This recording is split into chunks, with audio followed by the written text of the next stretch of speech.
தென் மாநிலங்களுக்கு நிதி செலவின சுயாட்சி அதிகாரம் தேவை எனவும் தொகுதி மறுவரையில் தென் மாநிலங்களின் பிரதிநிதித்துவம் குறையக்கூடாது எனவும் விஜய் தனது உரையில் தெரிவித்திருக்கிறார். இது தொடர்பான மேலும் கூடுதல் விவரங்களை சொல்லுங்க மாணிக்கம். தமிழ்நாடு மட்டுமின்றி தென்னிந்திய மாநிலங்களே இந்த மத்திய அரசு கொடுத்திருக்கக்கூடிய மக்கள் தொகை கட்டுப்பாடு திட்டத்தை வெற்றிகரமாக செயல்படுத்தி முடித்திருக்கிறார்கள். இப்படியான ஒரு மாநிலங்கள் மத்திய அரசுடைய திட்டத்தை திறம்பட செயல்படுத்தக்கூடிய மாநிலங்களுக்கு இது தொகுதி மறுவரை என்ற பெயரில் அவருடைய பிரதிநிதித்துவம் குறைவது என்பது ஒரு அநீதியாக இருக்கிறது என்பதை தொடர்ச்சியாக அரசியல் கட்சிகள் தமிழ்நாடு மட்டுமின்றி தென்னிந்தியா முழுவதும் இருக்கக்கூடிய அரசியல் கட்சிகள் கூறி வரக்கூடிய நிலையில தற்போது நடைபெறக்கூடிய இந்த தென்னிந்திய முதலமைச்சர்களுடைய இந்த ஒருங்கிணைப்பு கூட்டுறவு கூட்டத்துல முதலமைச்சர் விஜய் அவர்களும் அதை வலியுறுத்தியிருக்கிறார். குறிப்பாக அவர் இந்த தென் மாநிலங்களுக்கான ஒருங்கிணைந்த ஒரு நிலை வேண்டும் என்று சொல்லும் பொழுது அவர் இந்த மாநிலங்களுக்கு இடையே இருக்கக்கூடிய பிரச்சனைகள் எல்லாம் கடந்து தொகுதி மறுவரை என்பது தென் மாநிலங்களுடைய பிரதிநிதித்துவமாக இருக்கிறது என்பதை வலியுறுத்தியிருக்கிறார். 1971 மக்கள் தொகை கணக்கெடுப்பின்படி மக்களவை தொகுதிகளுடைய ஒதுக்கீட்டுக்கான அந்த தற்போதைய நிலையை தொடர வேண்டும் எனவும் 2026 தொகுதி மறுவரை மசோதா தொடர்பாக தென் மாநிலங்களுடைய பிரதிநிதித்துவம் குறையக்கூடும் என்ற கவலை மேலோங்கி இருக்கிறது என்பதையும் அவர் பதிவு செய்திருக்கிறார். மேலும் மக்கள் தொகை கட்டுப்படுத்தி மனிதவள மேம்பாட்டில் முன்னேறி இருக்கக்கூடிய மாநிலங்களுக்கு இது ஒரு தண்டனையாக மாறிவிடக்கூடாது. தொகுதி மறுவரை என்ற பெயரில் அவருடைய பிரதிநிதித்துவம் குறைந்துவிடக்கூடாது.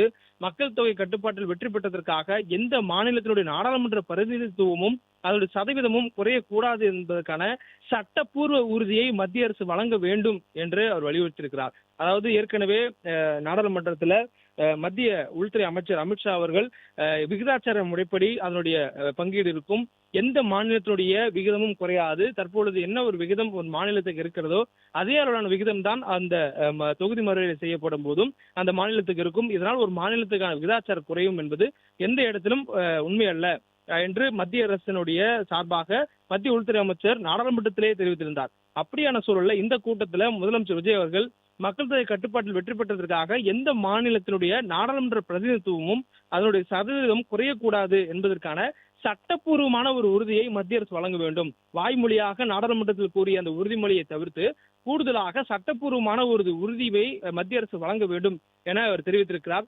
மேலும் தொகுதி மறுவரையில் தென் மாநிலங்களுடைய பிரதிநிதித்துவம் குறையக்கூடாது, அதற்கு சட்டப்பூர்வ உறுதி தேவை, நீட்டிலிருந்து விலக்கு வேண்டும், 12ஆம் வகுப்பு மதிப்பெண் அடிப்படையில் மருத்துவ மாணவர்களை நடத்த அனுமதிக்க வேண்டும், அடுத்த நிதிக்குழுவில் தென் மாநிலங்களுக்கான நியாயமான நிதி பகிர்வு மற்றும் அதிக நிதி தன்னாட்சி வேண்டும், காவிரி நதிநீர் விவகாரத்தில் நீதிமன்றத்துடைய தீர்ப்புகள் மற்றும் காவிரி நீர் மேலாண்மை ஆணைய முடிவுகளை உரிய காலத்தில் அமல்படுத்த வேண்டும், முல்லை பெரியார் நீர்மட்டத்தை 182 அடியாக உயர்த்தும் நடவடிக்கைகளை நீதிமன்ற முடிவுகள் அடிப்படையில் தொடர வேண்டும். அதே போன்று பெங்களூரு ஒசூர் இடையே அந்த மெட்ரோ திட்டத்தை விரைந்து செயல்படுத்த வேண்டும். போதைப் பொருள் கடத்தலை தடுக்க தென் மாநிலங்கள் ஒருங்கிணைந்து செயல்பட வேண்டும். தென் மாநிலங்களை ஒருங்கிணைக்கும் தொழில், சரக்கு மற்றும் கடல்சார் பொருளாதார கட்டமைப்புகளை உருவாக்க வேண்டும் உள்ளிட்ட விவகாரங்கள் குறித்து முதலமைச்சர் விஜய் அவர்கள் தன்னுடைய கருத்துக்களை தமிழ்நாடு மக்களின் சார்பாக இந்த கூட்டத்தில் எடுத்து வைத்திருக்கிறார். மேலும் மத்திய உள்துறை அமைச்சர் அமித்ஷா அவர்கள் இந்த கூட்டத்தில் உரையாற்ற இருக்கிறார். குறிப்பாக அவர் ஒவ்வொரு தலைப்பின் கீழும் மிக விரிவாக அவருடைய கருத்துக்களை எடுத்து வைத்திருக்கிறார். பிரதிநிதித்துவம் குறையக்கூடாது என்பதில் அவர் எடுத்து வைத்தது போலவே நிதி கூட்டாட்சித்துவத்திலும் தன்னுடைய கருத்துக்களை முதலமைச்சர் விஜய் அவர்கள் எடுத்து வைத்திருக்கிறார். அதே போன்று நிதி பகிர்வு என்பது தேவை மற்றும் செயல்திறன் இரண்டையும் கருத்தில் கொள்ள வேண்டும் என குறிப்பிட்டிருக்கிறார். மக்கள் தொகை கட்டுப்பாடு, நிதி ஒழுக்கம் மற்றும் வளர்ச்சியில் சிறப்பாக செயல்பட்ட மாநிலங்களுக்கு நிதி பகிர்வுல எந்த ஒரு பாதிப்பும் ஏற்படக்கூடாது, அதே போன்று மாநிலங்களுக்கு அதிக நிதி தன்னாட்சித்துவத்தை வழங்க வேண்டும் என்பதையும் வலியுறுத்தியிருக்கிறார்.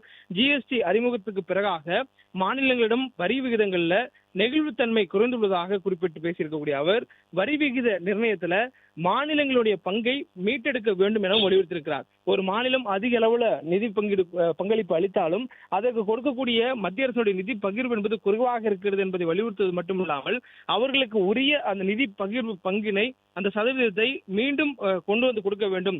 அதுல அந்த நெகிழ்வுத்தன்மையில மாநிலங்கள் பாதிக்கப்படக்கூடிய அளவில் இருக்கக்கூடாது. ஒரு நிதி ஆதாரம் தான் ஒரு மாநிலத்துடைய தன்னாட்சி அதிகாரத்தை உறுதி செய்கிறது என்பதை குறிப்பிட்டு அவர் இந்த தலைப்பின் கீழாக தமிழ்நாட்டுடைய பார்வையாக அவருடைய கருத்தில் எடுத்து வைத்திருக்கிறார். மேலும் கடல்சார் பொருளாதாரம் மற்றும் ப்ளூ எக்கனாமி என்ற தலைப்பின் கீழாக அவர் ஆற்றிய உரையில துறைமுகங்கள், கடலோர கப்பல் போக்குவரத்து, மீன்வளம், கடல்சார் தொழில்கள், கடல்சார் சேவைகள் மற்றும் கடலோர சுற்றுலாவை ஒருங்கிணைக்க வேண்டும் என்ற ஒரு வலியுறுத்தலை முன்வைத்திருக்கிறார். மேலும் கடலோர கப்பல் போக்குவரத்தை விரிவுபடுத்துவதன் மூலமாக சரக்கு போக்குவரத்து செலவை குறைக்க முடியும் என்பதையும் அவர் குறிப்பிட்டிருக்கிறார். மேலும் கடலோர கப்பல் போக்குவரத்து விரிவுபடுத்துவது என்பது தமிழ்நாடு மட்டுமின்றி தென் பிராந்தியத்தில் இருக்கக்கூடிய அனைத்து மாநிலங்களும் கடலோர பகுதிகள் இருப்பதனால அனைத்து மாநிலங்களும் அதில் வளர்ச்சி பெற முடியும் என்பதையும் அவர் சுட்டிக்காட்டும் விதமாக இந்த கருத்தை அவர் எடுத்து வைத்திருக்கிறார். மேலும் தமிழ்நாட்டின் 1076 கிலோமீட்டர் நீளமுள்ள கடற்கரையை பயன்படுத்தி தென் மாநிலங்களுடன் இணைந்து கடல்சார் பொருளாதாரத்தை வளர்க்க தயாராக இருப்பதாகவும் முதலமைச்சர் விஜய் அவர்கள் இந்த கூட்டத்தில் அதனுடைய கருத்தை எடுத்து வைத்திருக்கிறார். அதுவும் பெங்களூர் மற்றும் ஒசூர் மெட்ரோவை பொறுத்தவரையிலும் கர்நாடகாவுடைய பொம்மச்சந்திராவிலிருந்து தமிழ்நாட்டின் ஒசூர் வரையிலும் பெங்களூர் மெட்ரோவை நீட்டிக்க திட்டத்தை விரைந்து செயல்படுத்த வேண்டும் என வலியுறுத்தியிருக்கிறார். இது பெங்களூருக்குள்ளாக சென்று மீண்டும் ஒசூர் திரும்பக்கூடிய தமிழ்நாட்டிலிருந்து வேலைக்கு செல்லக்கூடியவர்களுக்கு பெரும் உதவியாக இருக்கும். அதே போன்ற நகரமயமாக்கல பெங்களூருடன் இணைந்து ஒசூரும் மிக வேகமாக வளர்ந்திருக்கக்கூடிய நகரமாக இருக்கக்கூடிய சூழலில் அந்த மெட்ரோ திட்டம் அங்கு வரும் பட்சத்தில் பெங்களூரையும் ஒசூரையும் இணைக்கக்கூடிய அந்த மெட்ரோ திட்டம் வரும் பட்சத்தில் பயணம் நேரம் என்பது குறையும், போக்குவரத்து நெரிசல் குறையும், மேலும் உற்பத்தி திறன் அதிகரிக்கும் என்பதை வலியுறுத்தி முன்மொழிந்து இந்த கருத்தினை முன்வைத்திருக்கிறார். மேலும் இந்த திட்டத்தை செயல்படுத்துவது என்பது தென்னிந்தியாவின் முக்கியமான மாநிலங்களுக்கு இடையான மெட்ரோ இணைப்பாக அமையும் என்பதையும் குறிப்பிட்டிருக்கிறார். மேலும் தென் மாநிலங்களுக்கான இந்த ஒருங்கிணைந்த தொழில் போக்குவரத்து மையங்கள் என்பதை அவர் முன்மொழிந்திருக்கிறார். மாநில எல்லைகளை தாண்டி ஒருங்கிணைந்த உற்பத்தி மண்டலங்கள் மற்றும் பல்வகை போக்குவரத்து சரக்கு மையங்கள் மற்றும் தொழில் வழித்தடங்களை உருவாக்குவதற்கான ஒரு முன்மொழிவை அவர் செய்திருக்கிறார். இதன் மூலம் தொழில் செலவு குறைந்து ஏற்றுமதி மற்றும் வெளிநாடு முதலீடு அதிகரிக்கும் என கூறியிருக்கிறார். அதாவது ஒரு மாநிலத்தில் இருந்து உற்பத்தி செய்யக்கூடிய பொருளை ஏற்றுமதி செய்வதற்கோ அல்லது மற்ற நாடுகளிலிருந்து உள்நாட்டில் உற்பத்தி செய்வதற்காக இறக்குமதி செய்யக்கூடிய நேரங்களிலேயோ அதில் அதை கொண்டு செல்வதற்குரிய அந்த தளவாடங்களை கொண்டு செல்வதற்கான அந்த வழித்தடங்களை முறையாக தொழில் வழித்தடங்களாக உருவாக்கி அதனை வலுப்படுத்த வேண்டும். இதன் மூலமாக நேரடியாக அந்நிய முதலீடு வரக்கூடியது அதிகரிக்கக்கூடிய வாய்ப்பு, உள்நாட்டில் உற்பத்தி திறனை அதிகரிப்பதன் மூலமாக வேலை வாய்ப்பு உருவாக்குதல், மாநிலங்களுக்கு இடையே இது போன்ற ஒரு வழித்தடங்களை அமைப்பதன் மூலமாக இரண்டு மாநிலங்கள், ஒரு மாநிலத்துக்கு மற்றொரு மாநிலம் என்பது அந்த இரண்டு மாநிலங்களும் தென்னிந்தியா முழுவதுக்குமாக ஒரு தொழில் வழித்தடத்தை அமைக்கும் பொழுது தென்னிந்திய மாநிலம் முழுமைக்குமே ஒரு பயன்பெறக்கூடிய வகையில் அந்த திட்டம் அமையும் என்பதனால் மாநில எல்லைகள் தாண்டி ஒருங்கிணைந்த உற்பத்தி மண்டலங்களையும் பல்வகை போக்குவரத்து சரக்கு மையங்கள் கையாள்வதற்கு உருவாக்குவதற்கான ஒரு பிரத்யேகமான தொழில் வழித்தடங்களை உருவாக்க ஒரு முன்மொழிவதாகவும் அவர் கேட்டுக்கொண்டிருக்கிறார்.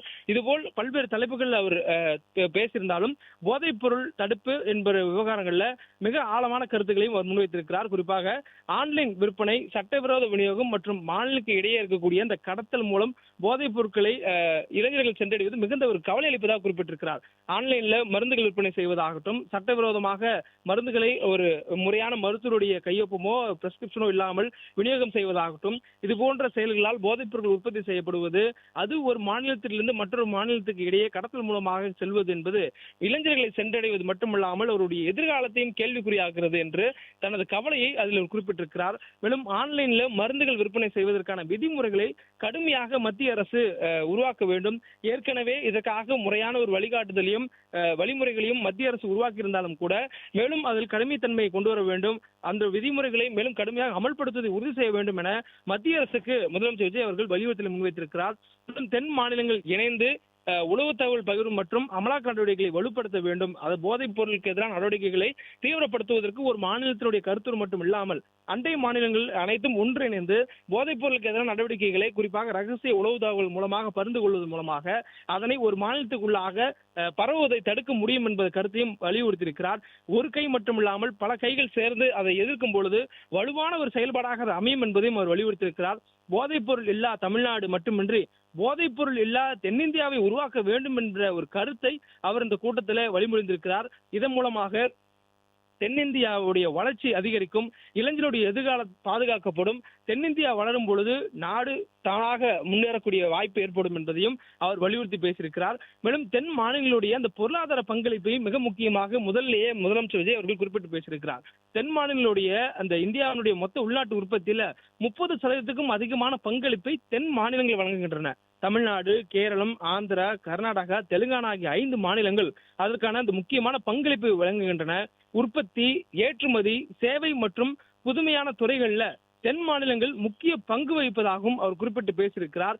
இதெல்லாம் குறிப்பிட்டு பேசிய போதுதான் நிதி பகிர்விலையும் தங்களுக்கு உரிய தன்னாட்சித்துவமான ஒரு நிதியை வழங்க வேண்டும், தன்னாட்சி அதிகாரமாக நிதித்துவத்தில் இருக்க வேண்டும் என்ற ஒரு கோரிக்கையும் அவர் மத்திய அரசுக்கு முன்மொழிந்திருக்கிறார். முதலமைச்சர் விஜய் வைத்திருக்கக்கூடிய இந்த கோரிக்கைகள்ல படிப்பு சார்ந்தும் தொழில் சார்ந்தும் கடலோர எல்லை பாதுகாப்புகள் சார்ந்தும், தொழில் வளர்ச்சிக்காக தொழில் காடர் அமைப்பது சார்ந்தும், சிறப்பு வழித்தடங்கள் அமைப்பது சார்ந்தும், மாநிலங்களுடைய பிரதிநிதித்துவம் சட்ட ரீதியாகவும் அரசியல் ரீதியாகவும் குறையக்கூடாது என்பதை வலியுறுத்தியும் என பல வகைகளில் அவருடைய இந்த கருத்துக்களை முன்வைத்திருக்கிறார். மொத்தம் 9 தலைப்புகள் கீழே முதலமைச்சர் விஜய் அவர்கள் தங்களுடைய கருத்துக்களை இந்த முதலமைச்சருடைய கூட்டத்தில் எடுத்துரைத்திருக்கிறார். இந்த கூட்டத்திற்கு தலைமை தாங்கக்கூடிய மத்திய உள்துறை அமைச்சர் அமித்ஷா அவர்களிடமும் நேரடியாகவே இது கருத்துக்கள் சென்றடைந்திருக்கின்றன. நேற்றைய தினமும் முதலமைச்சர் விஜய் அவர்கள் மத்திய உள்துறை அமைச்சர் அமித்ஷா அவர்களை வரவேற்று பேசி சந்தித்த பொழுது 20 நிமிடங்கள் மத்திய உள்துறை அமைச்சர் அமித்ஷா அவர்களும் முதலமைச்சர் விஜய் அவர்களும் தனியாக சந்தித்திருக்கிறார்கள். அரை மணி நேரம் அவருடைய சந்திப்பு இருந்தது. நேற்றைய தினம் இரவு 9 மணி அளவுல கோவளத்தில் இருக்கக்கூடிய அந்த தனியார் நட்சத்திர விடுதிக்கு முதலமைச்சர் விஜய் அவர்கள் வருகை புரிந்திருந்தார். அதற்கு பிறகாக 10 மணி அளவுல மத்திய உள்துறை அமைச்சர் அமித்ஷா அவர்கள் வருகை புரிந்திருந்தார்.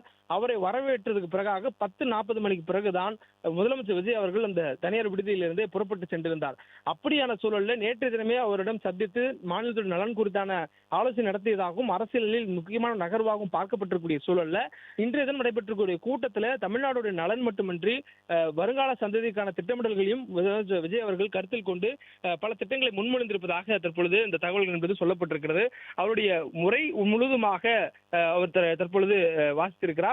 தொடர்ந்து இந்த மீதான அடுத்த கட்டமான நடவடிக்கைகள் குறித்தான பேச்சுவார்த்தை நடைபெறும். குறிப்பாக முதலமைச்சர் விஜய் அவர்கள் வலியுறுத்தியிருக்கக்கூடிய பல கருத்துக்களை கர்நாடக முதலமைச்சர் டி.கே. சிவகுமார் அவர்களும் வலியுறுத்தியிருக்கிறார். காவிரி நதிநீர் விவகாரத்துக்கு உள்ளிட்டவற்றில் அவருக்கு மாற்று கருத்து இருந்தாலும் நிதி பகிர்விலையும் தென் மாநிலங்களுக்கான அந்த எம்பிகளுடைய பிரதிநிதித்துவம் குறையக்கூடாது என்பதிலும் டி.கே. சிவகுமார் அவர்கள் முதலமைச்சர் பேசியிருக்கக்கூடிய அதே கருத்துக்களை தான் முன்மொழிந்து அவரும் பேசியிருந்தார். இவ்வாறாக தென்னிந்திய மாநிலங்களுக்கான ஒற்றுமையான கருத்துக்களுக்குள்ள மிக முக்கியமாக நிதி பகிர்வுல தங்களுக்கான பங்களிப்புக்கு ஏற்ற வகையிலான ஒரு பகிர்வு வேண்டும் என்ற ஒரு கோரிக்கையும், அதே போன்று தொகுதி மறுவரை என்ற பெயரில் எம்பிகளுடைய பிரதிநிதித்துவம் குறையக்கூடாது, இது மக்கள் தொகை கட்டுப்படுத்தக்கூடிய மாநிலங்களுக்கு தண்டனையாக அமைந்திடக்கூடாது என்ற கருத்தையும் தென்னிந்திய மாநிலங்களுடைய முதலமைச்சர்கள் பேசக்கூடிய உரையில பொதுவான ஒரு பிரச்சனையாக அவர்கள் முன்வைக்கக்கூடிய கருத்தை பார்க்க முடிகிறது. மேலும் தென்னிந்திய மாநிலங்களுக்கு உள்ளாக இருக்கக்கூடிய பிரச்சனைகள்ல வெவ்வேறு பார்வைகளை முன்வைத்திருக்கிறார்கள். குறிப்பாக கர்நாடக முதலமைச்சர் டி.கே. சிவகுமார் அவர்கள் கர்நாடகாவில் இருக்கக்கூடிய நதிகளை குறிப்பிட்டு இது கர்நாடகாவுக்கு மட்டுமின்றி தென்னிந்தியாவுக்கான ஒரு வாழ்நாள் ஒரு ஜீவநதியாக இருக்கக்கூடியவை, அவை உயிர் நாடி என்பதை குறிப்பிட்டு கருத்துக்களை முன்வைத்திருந்தார். பிளே ஸ்டோர் மற்றும் ஆப் ஸ்டோரில் இருந்து பாலிமர் செயலியை QR கோடு மூலம் பதிவிறக்கம் செய்யுங்கள். செய்திகளை உடனுக்குடன் பெறுங்கள்.